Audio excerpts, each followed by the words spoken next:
Assalamualaikum warahmatullahi wabarakatuh.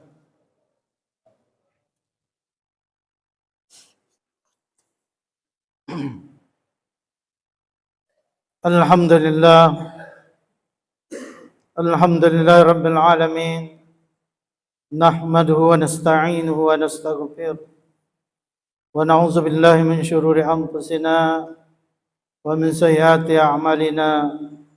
May yahdihillahu fala mudilla lahu wa may yudlil fala hadiya lahu. Asyhadu an la ilaha illallah wahdahu la syarika lahu wa asyhadu anna Muhammadan abduhu wa rasuluh la nabiyya ba'da. Allahumma salli wa sallim wa barik ala Muhammad wa ala alihi wa man tabi'ahum bi ihsanin ila yaumiddin. Faqad qala Allah subhanahu wa ta'ala, a'udzu billahi minasy syaithanir rajim.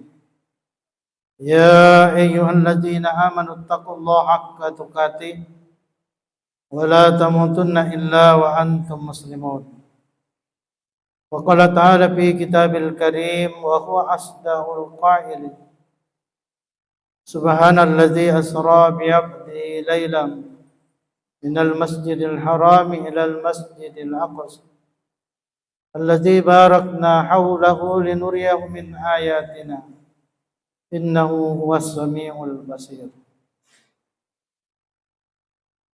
Wakala hadis Rasulullah sallallahu alaihi wasallam, taraktu fikum amrayn lan tadillu abada ma in tamassaktum bihima, kitab Allah wa sunnata Rasul.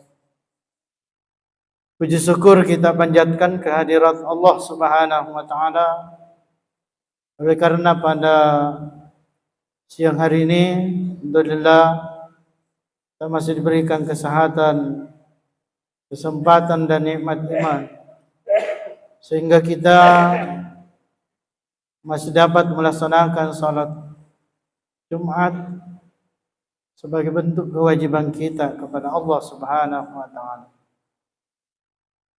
Begitu pula salam senantiasa diperuntukkan kepada baginda Muhammad sallallahu alaihi wasallam, Nabi yang menjadi panutan kita, menjadi teladan di dalam menata kehidupan kita di dunia maupun di akhirat kelak. Jamaah yang dimuliakan Allah Subhanahu wa taala, sebagaimana ayat yang kita bacakan tadi mengenai peristiwa Isra dan Mi'raj Rasulullah sallallahu alaihi wasallam, di mana Rasulullah sallallahu alaihi wasallam menerima perintah salat setelah diserahkan dari Masjidil Haram ke Masjidil Aqsa, kemudian dinaikkan ke Sidratul Muntaha. Situ dikatakan subhanallazi asra bi 'abdihi lailan minal Masjidil Haram. Jadi dia telah diperjalankan oleh Allah dari Masjidil Haram ke Masjidil Aqsa, kemudian yang diberkahi. Jadi malamnya itu di samping diperjalankan, diberkahi, kemudian diperlihatkan kekuasaan Allah Subhanahu wa taala. Dan di situ juga dipertemukan nabi-nabi sebelumnya, yaitu Nabi Ibrahim alaihissalam, Nabi Musa alaihissalam, begitu juga Nabi sebelum Rasulullah sallallahu alaihi wasallam. Apa hikmah di balik dari itu? Yang pertama, hadiah terbesar yang diberikan Rasulullah sallallahu alaihi wasallam kepadanya untuk ditaati, dilaksanakan oleh umat Islam adalah salat. Ini menjadi satu kewajiban untuk kita. Dan ini juga menjadi pembuka daripada surga. Jadi kalau kita mau masuk surga dipelihara salat.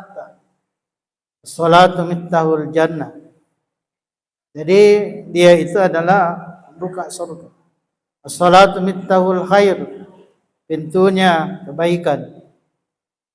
Dari semua amalan yang kita lakukan itu bisa berpengaruh atau bisa berfungsi apabila salatnya seseorang terpelihara. Tetapi sebaliknya, semua amalan yang dilakukan oleh manusia tidak berfungsi dengan baik kalau salatnya tidak di-continue untuk dilakukan.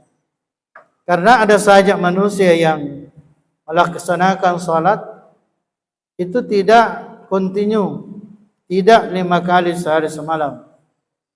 Walaupun dia mengaku dirinya Islam, tapi kita lihat pelaksanaan ibadah salat yang dilakukan mereka terkadang hanya hari Jumat. Ya, kalau hari Jumat masih mending 1 kali seminggu, Pak. Tapi terkadang juga ada yang melaksanakan salat itu nanti hari raya baru dia datang salat. Tapi ini adalah orang Islam, mengaku dirinya Islam. Dan dia tidak merasa bahwa salat itu adalah kewajiban baginya. Atau mungkin dia merasa, dia tahu tetapi pura-pura tidak mau menjalankan ibadah itu. Jamaah yang dimuliakan Allah Subhanahu wa taala. Kemudian yang kedua,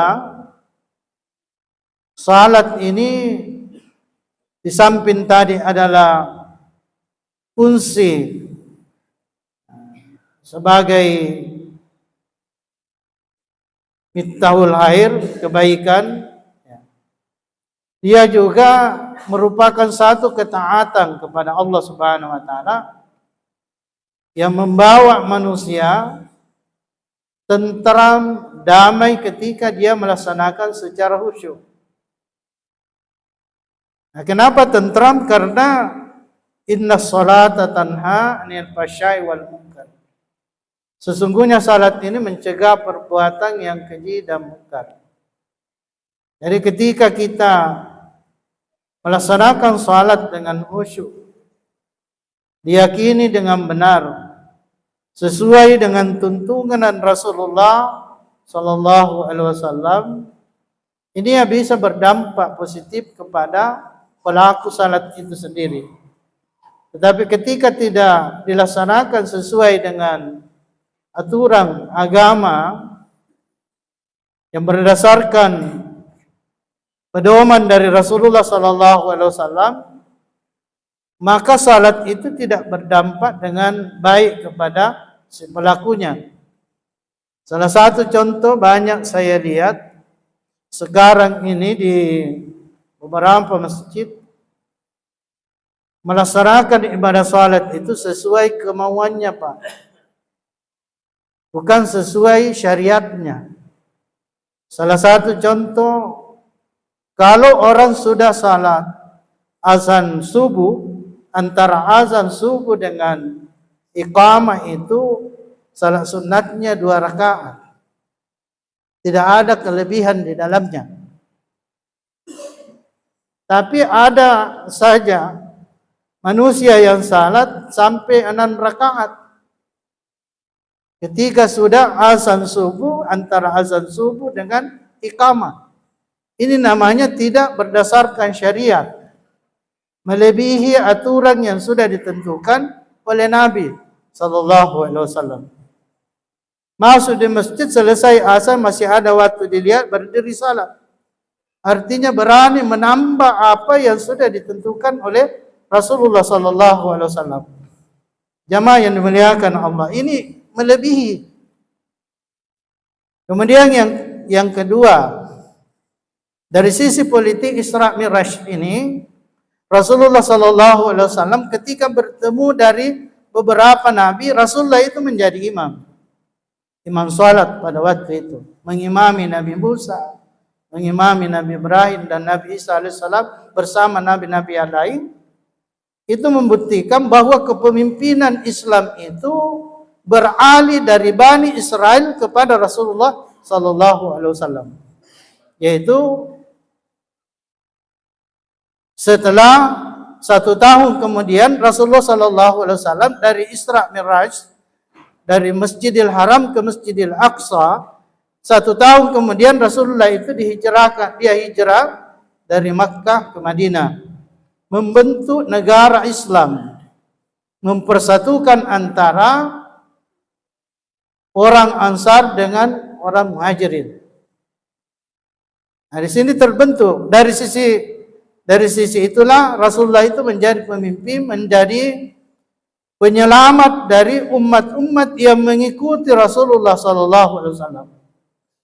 Karena mampu mempersatukan umat itu pada waktu itu. Jamaah yang dimuliakan Allah Subhanahu wa taala.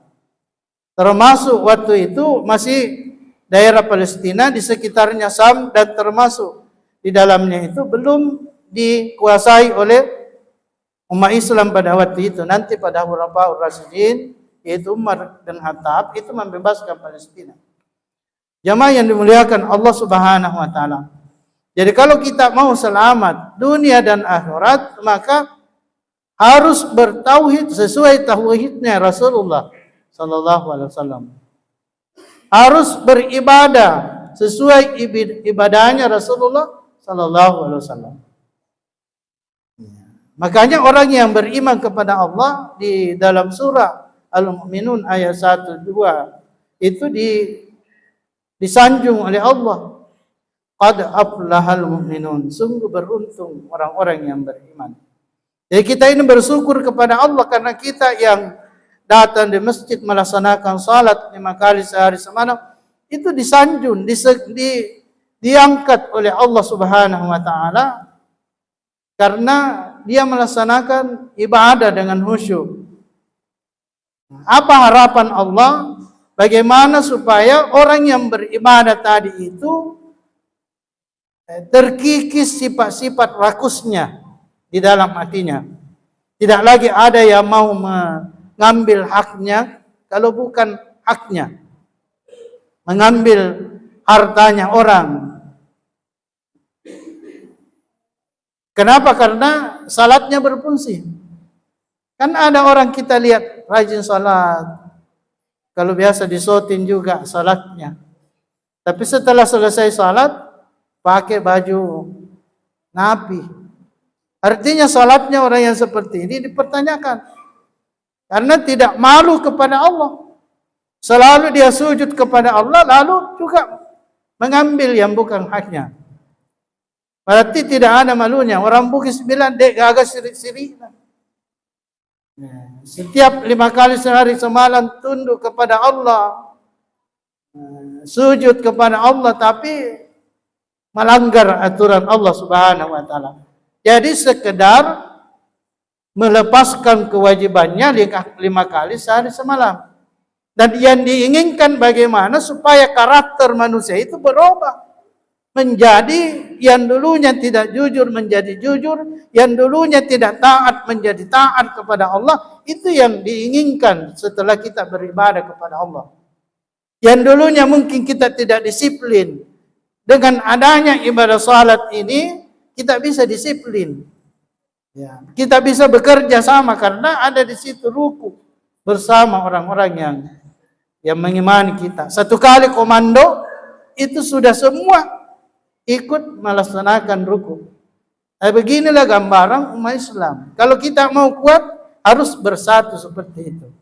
Itulah hikmah daripada Isra Mi'raj Rasulullah Muhammad sallallahu alaihi wasallam. Nah, kemudian di dalam Isra Mi'raj ini Rasulullah sallallahu alaihi wasallam itu disucikan hatinya, Pak. Karena tidak bisa sampai ke Sidratul Muntaha kalau tidak disucikan hatinya, maka dibelah dadanya. Kemudian dicuci hatinya dengan air Zam-Zam, kemudian dioperasi. Kalau sekarang ini dioperasi, tapi bukan manusia yang operasi, malaikat. Bukan pisau dipakai. Jemaah yang dimuliakan Allah Subhanahu wa taala. Sehingga Rasulullah itu mampu naik ke Sidratul Muntaha, sementara malaikat Jibril tidak mampu sampai ke situ. Jemaah yang dimuliakan, itu manusia yang luar biasa. Yang kita bersyukur kepada Allah karena kita mengikuti jejaknya. Mudah-mudahan kita termasuk manusia yang selalu mencintai Rasulullah dan istiqamah mengikuti langkah dan perilaku Rasulullah Sallallahu Alaihi Wasallam, sehingga umat Islam dimanapun berada dia mampu menciptakan kedamaian, mampu menciptakan ketenteraman. Karena kita ini wa ma arsalnaka illa rahmatan lil alamin.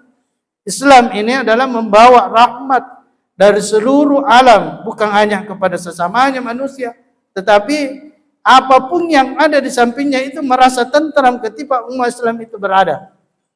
Ini yang harusnya ditanamkan di dalam kehidupan keseharian kita.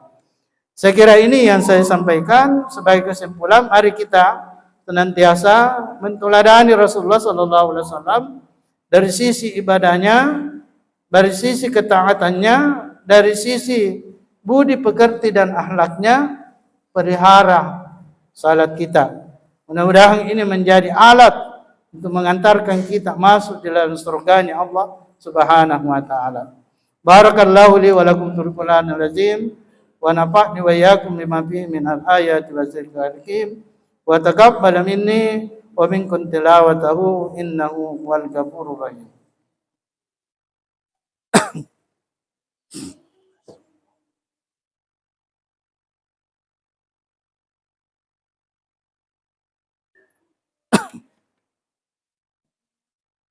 Alhamdulillahi Rabbil Alamin, hamdan yuwafi wa yukafi masidah. Ya Rabbana lakal hamdu yanbaghi li jalalika wajhika wa azimi sultanik. Asyhadu an la ilaha illallah wa asyhadu anna Muhammadan abduhu wa rasuluh. Allahumma salli wa sallim wa barik ala Muhammad wa ala ali Muhammad kama sallaita ala Ibrahim wa ali Ibrahim wa barik ala Muhammad wa ala ali Muhammad kama barakta ala Ibrahim wa ala ali Ibrahim fil alamin innaka Hamidum Majid. Ya ibadallah, usikum wa iyaya bitaqwallah wa ta'atihi la'allakum turhamun. Faqad qala Allah subhanahu wa ta'ala, a'udzu billahi minasyaitonir rajim. Ya ayyuhalladzina amanu taqullaha haqqa tuqatih wa la tamutunna illa wa antum muslimun. Innallaha wa malaikatahu yusholluna 'alan nabi sallu 'alaihi wa sallimu taslima. Sedang jamaah yang dimuliakan Allah Subhanahu wa taala, mari kita berdoa kepada Allah. Mudah-mudahan segala dosa-dosa yang pernah kita lakukan, baik yang kita sengaja maupun yang kita tidak sengaja, senantiasa diampuni oleh Allah Subhanahu wa taala. Allahumma ighfir lil muslimina wal muslimat wal mu'minina wal mu'minat al ahya'i minhum wal amwat innaka sami'un qaribun mujibud da'wat ya qadiyal hajat. Allahumma rabbana zalamna anfusana wa illam taghfir lana wa tarhamna lanakunanna minal khasirin. Allahumma inna nas'aluka salamatan fid din wa afiyatan fil jasadi wa ziyadatan fil ilmi wa barakatan fil rizqi wa taubatan qabla al-maut wa rahmatan 'indal maut wa maghfiratan ba'dal maut. Allahumma hawid alaina fi sakaratil maut wan najat minan nar wal 'afwa 'indakal hisab. Allahumma rabbi awsidna an nashkura ni'mataka allati an'amta 'alayya wa 'ala walidayya wa na'mala salihan tardah wa adkhilna bi rahmatika fi ibadikas salihin. Allahumma rabbana la tuzigh qulubana ba'da idh hadaytana wa hab lana min ladunka rahmah innaka antal wahhab. Allahumma rabbana taqabbal minna innaka antas samiul alim wa tub alaina innaka antat tawwabur rahim. Allahumma rabbana atina fid dunya hasanah wa fil akhirati hasanah wa qina azaban nar. Subhana rabbika rabbil izzati amma yasifun wa salamun alal mursalin. Ibadallah, Allaha ya'muru bil adli wal ihsan wa ita'i dzil qurba wa yanha 'anil fahsya'i wal munkar wal baghi ya'idukum la'allakum tadhakkarun. Fazkurullaha al-'azima yadhkurukum wa la zikrullahi akbar. Wallahu ya'lamu ma tasna'un.